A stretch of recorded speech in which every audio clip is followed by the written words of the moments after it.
This week on the Big Story Podcast,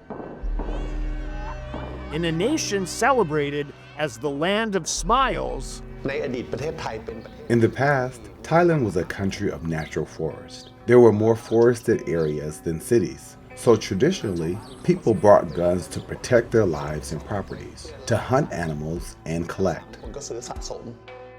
an unsettling trend is taking hold. There's a huge number of guns in the black market all over the country. 295, that was perfect. The country has become flooded with foreign arms. Okay, one miss, overall good, 3-2-0, okay? I'm just taking what people do in America and then kind of just importing it here. Next on the Big Story Podcast.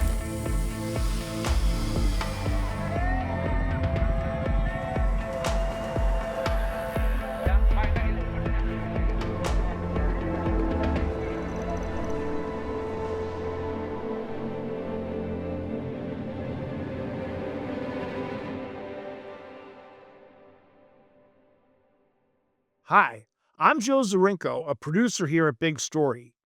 For today's episode, our senior correspondent, Jason Motlow, headed to Thailand. It's a country and a kingdom known for its stunning beaches and landscapes and a welcoming spirit that's earned it the moniker, the Land of Smiles. But the reason we're focusing on this kingdom has little to do with being a hotspot for tourism.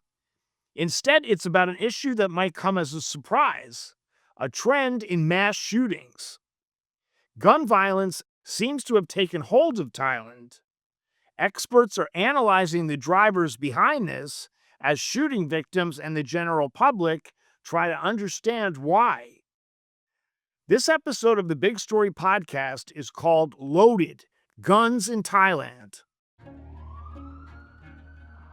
In October 2022, a recently fired police officer walked into his stepson's nursery school in northeast Thailand and opened fire. In less than half an hour, the former officer shot and killed 36 people, 23 of them children. This is how one of the survivors, Kumtorn Thongpad, remembers the gruesome event. I had just sat down to eat lunch with some of my colleagues. He came by and pointed his gun at us. Without hesitation, he started shooting. And I was the first to get hit. I was shot in the back of my neck. Then I was hit in the lower part of my body. The bullet damaged my neurological system. After he shot us, I saw him head over to the nursery. I was still conscious, but couldn't move or control my body.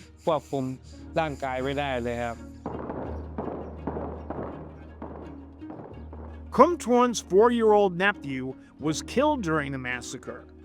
His sister was the child's mother. She talked to correspondent Jason Motlow about the horror of that day. The person calling me said that my brother had been sent to the hospital as he'd lost a lot of blood and that I should rush over there. But she didn't explain what happened to the children. When I got there, I saw the barricade. I couldn't ask anyone as everyone was crying. Then I saw a teacher's assistant who had gone out and was just returning. Her friend told her that all the children were still inside and they were all dead.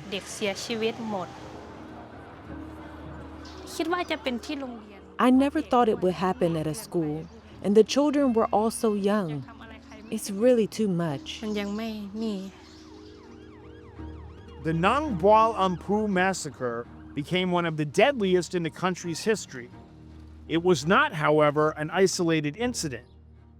The kingdom has been plagued by a series of similar events, and authorities have yet to find a way to put them to an end. Let's listen to an excerpt from Jason's report. The massacre in Nong Bua Lampu was the deadliest mass shooting in Thai history. and it was perpetrated with a handgun manufactured more than 8,000 miles away at a factory in the United States.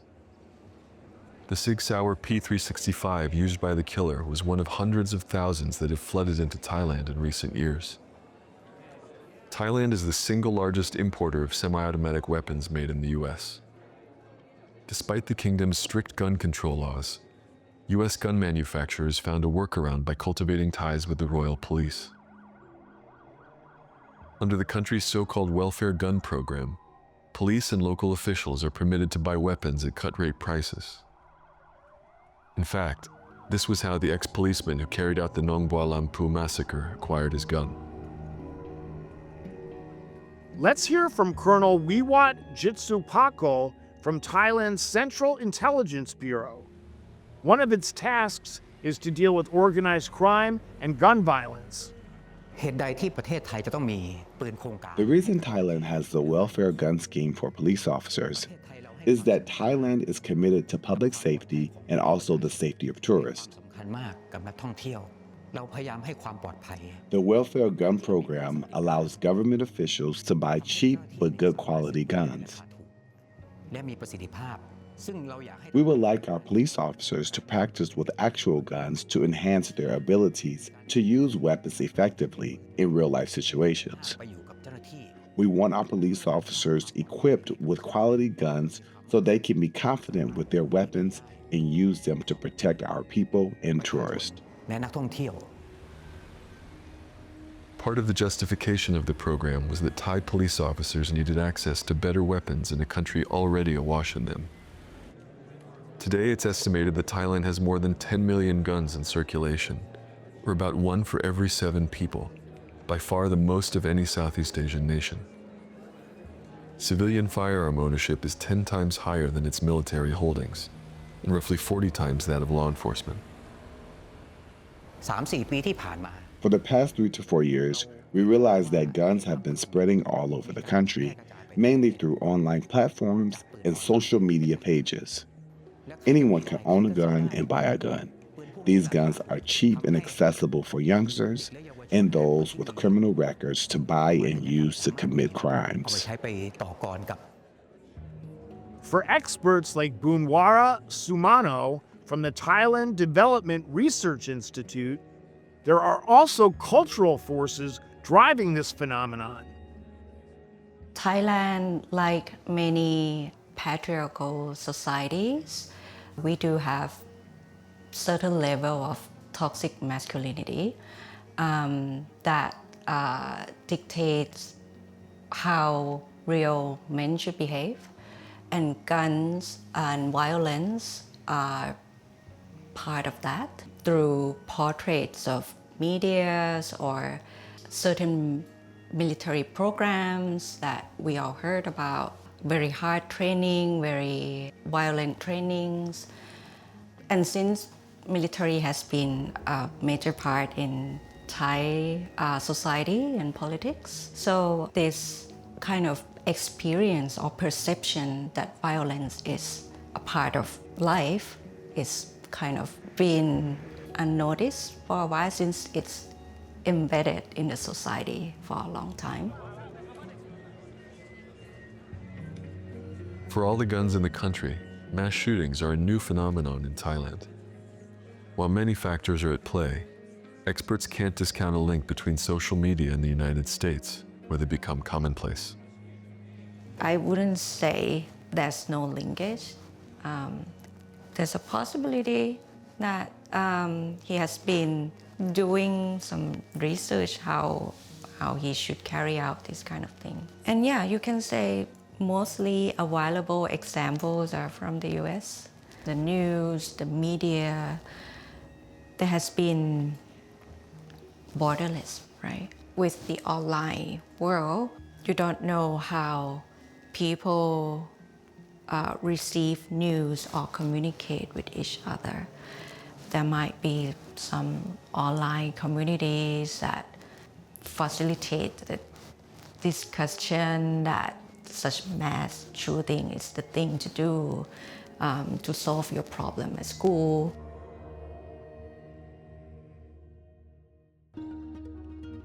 As Thailand's gun violence problem deepens, influencers promoting self-defense have gained notoriety on social media. While in Thailand, our correspondent spent some time with one of them. Can I try the weight? See how heavy it is? I thought it would be way heavier. นึกว่าจะหนักกว่านี้เยอะมากเลยนะครับเบาแบบสุดๆเลย Danai Dan Samuchok, a former actor, is one of the best known. His YouTube platform, Team Tango, boasts nearly 200,000 followers, with another 100,000 on TikTok. Dan and his team update the platforms regularly with slick videos offering tips on tactical shooting, weapon safety, and gear recommendations. Today, we're making content for our YouTube channel, and then I have a new female instructor, right? Her name is Namhom, and her goal, or my goal for her, is to teach females how to shoot. Dan's interest in guns was stoked after a harrowing home invasion experience.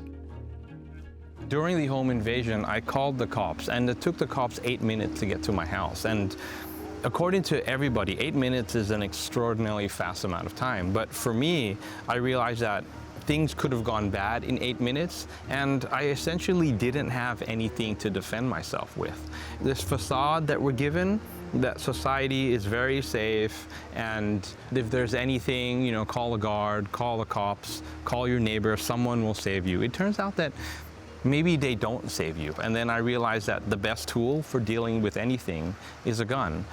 And since a gun is a legal item in Thailand, why don't I get the training for it and get a gun? I don't want anyone to have that panic. I want them to be able to have options on the day, on the worst day of your life. Check สภาวะแล้วก็ tag reload Dan now makes a good living through his social media channels, selling merchandise and regular training workshops. He says interest has increased in the wake of the latest mass shootings. I teach the sheepdog mentality in society. There's sheep, right, which is people that really don't defend themselves. There's wolves that kind of want to take advantage of the sheep, whether it's rape, murder. And the sheepdog's job is to blend in with the sheep, and if something does happen, they can defend themselves and defend other sheep. Okay, one miss, overall good, 3-2-0, okay? Good, 295, that was perfect. To be honest, if you go to America, I'm not making anything new, I'm just taking what people do in America and then kind of just importing it here. They know how to conduct war better than any other nation in the world. You can kind of adapt that to civilian use, and that's kind of what I do. I take what America teaches or American instructor teaches, and then I kind of just, what would work for Thailand? What makes sense for Thailand? In recent years, there have been a series of mass shootings. We've seen shootings in schools and shopping malls. Do you see a correlation between that and this growing interest in getting trained on how to use firearms? We live in a nation where there are guns, right? It's not like you can't have a gun. It's not Japan. It's not Korea, right? You can have a gun. If you can have a gun, that means someone else can have a gun, right? And if someone else can have a gun, then maybe they can do something bad with the gun. Why not learn how to use it better than that guy so they can't do anything to you? And that's kind of what I've been preaching. And the problem with the things that are happening in Thailand, it's not law-abiding gun owners that are doing it. It's military. It's law enforcement. And it's a kid who made an illegal gun from a blank gun. So people are saying the answer is control all guns, but the gun owners aren't doing it. It's the other people that would have access to these things anyway that are doing it. So I think the best way is to learn to defend yourself. Reload. อีก2 นัด Acharya Tangjui, an actress and business owner, says she found Team Tango on social media. I just scrolled out on Facebook and the ad is coming. But actually, I see so many team that shooting. They not only Pidan, but there are so many. But Pidan, he is focusing on self-defense, and I think it's good for me to learn some self-defense. And I'm a woman. First, I'm a woman. Second, sometimes I work really late at the night. She recently bought her first gun, a Glock 47. Everything can happen without any reason. So if you know how to defend it, you can protect yourself and also you can protect your family, which is very important.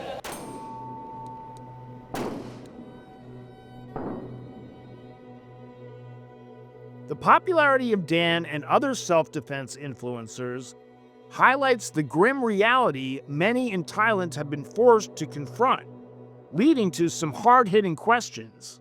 Here's Dan again. It's just human nature to be awful to each other. Whatever weapon, whatever tool they have, they're gonna find a way to hurt other people with it, right? We've been doing it since caveman time, right? We've made sticks, we made stones, we made spears, we made arrows to hurt other people. It's just in our nature. So this is where the technology is at now, and I think that it's best to learn how to defend yourself with the best technology. And if everyone wants to do it that way in that they want to protect everyone, there isn't really a problem. So maybe the problem isn't it's too late, but how do we change the mentality? How do we change human nature is maybe the harder question.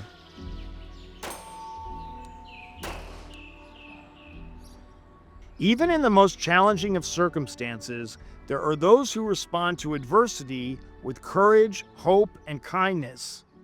For Patham Porn Thongpad, the mother who lost her child in the massacre at the nursery school, life will never be the same. She still manages to gather the strength, however, to care for her wounded, bedridden brother, and she visits the temple where her son is buried alongside the other children killed in the nursery school that day. Every morning I give alms to the monks so I can make merits on his behalf. I also donate things and make baked goods for the temple so that the merit will go to him. I'm better now compared to when it just happened. I think I'm okay now that I don't cry my eyes out all the time. I believe I think I'm okay.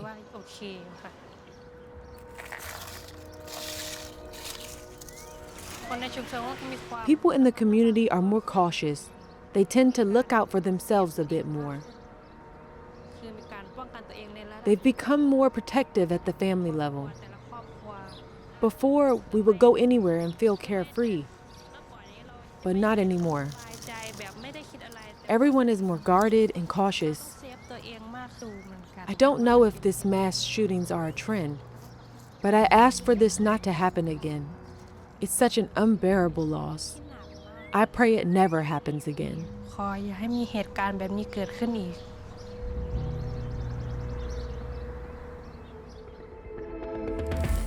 That's all for the Big Story podcast this week. Our thanks to our colleagues Caleb Lopez, Omar Teitelbaum, and Felipe Lozano Puche here in our CGTN America studios. If you want to check the full-length documentary, we'll drop the links on the show's notes, or you can just go to CGTN Now on Apple TV. Thanks for listening.